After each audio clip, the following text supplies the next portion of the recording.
one in studio apartments, is the residence of the subject who was arrested this morning. He lives on the 3rd floor in the back. His apartment is apparently booby-trapped. And what we have is we have a whole bunch of bomb texts from all different agencies. We have pictures inside the location, and we are trying to determine how to disarm the flammable or explosive material that's in there. So that's why we're here. We could be here for hours. We could be here for days trying to figure out how to get in there.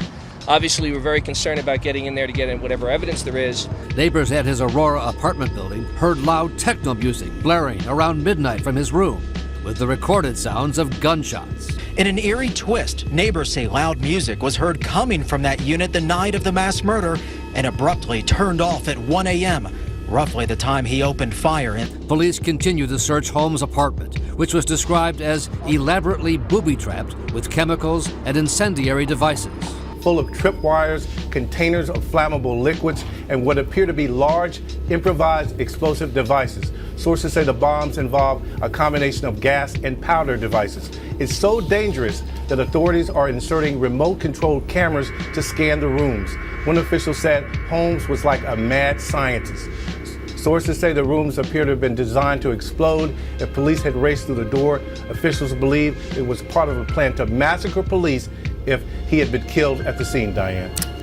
Just inside the accused killer's 800-square-foot apartment was a wire running about waist high, placed there to set off a bomb, a diabolical, potentially deadly surprise for whoever crossed it. This apartment was designed to kill whoever entered it.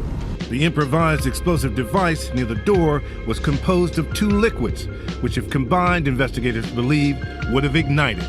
It was certainly a sophisticated device. The living room floor was also covered with 30 potential bombs, each connected to a control panel in the kitchen with a spaghetti-like jumble of wires. The plan to set off a chain reaction of explosions, unleashing fire and carnage, potentially enough to blow up his apartment. It was an extremely dangerous environment. There was also scores of bullets and accelerants, including 10 gallons of gasoline. Look at the fireball created when police disposed of it. And before police set foot in the apartment, the bombs had to be disarmed. That's police setting off a small explosion to make it safe to enter. Inside, a potential break that could answer the question of why. Authorities recovered a computer. However, there was certainly an interesting scene today at the suspect's apartment not too far from here.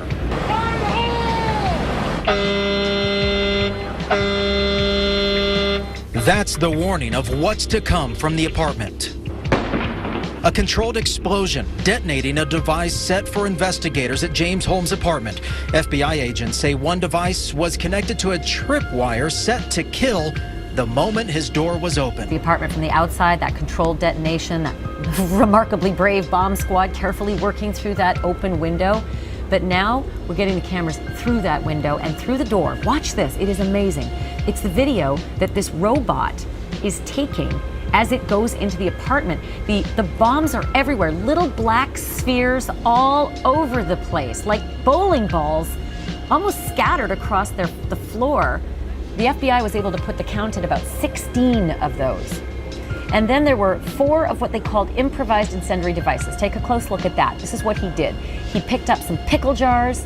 He layered them with thermite. Tell us real quickly, what is that and what have you seen as far as response goes? Well, GivingFirst.org is, I mean, we're going to just need to raise a lot of money for the families of the people that have been really injured, the victims' families. And so several of the hospitals came together and rather than doing a whole ton of different funds, we said, all right, let's go ahead and have one fund, right? And so GivingFirst.org is the place. We've already got $200,000 that's been committed as a match. Anything received this weekend will get matched. Mayor Hogan has been spectacular on this. What a great leader. He's just risen into a very, very difficult situation and been remarkable.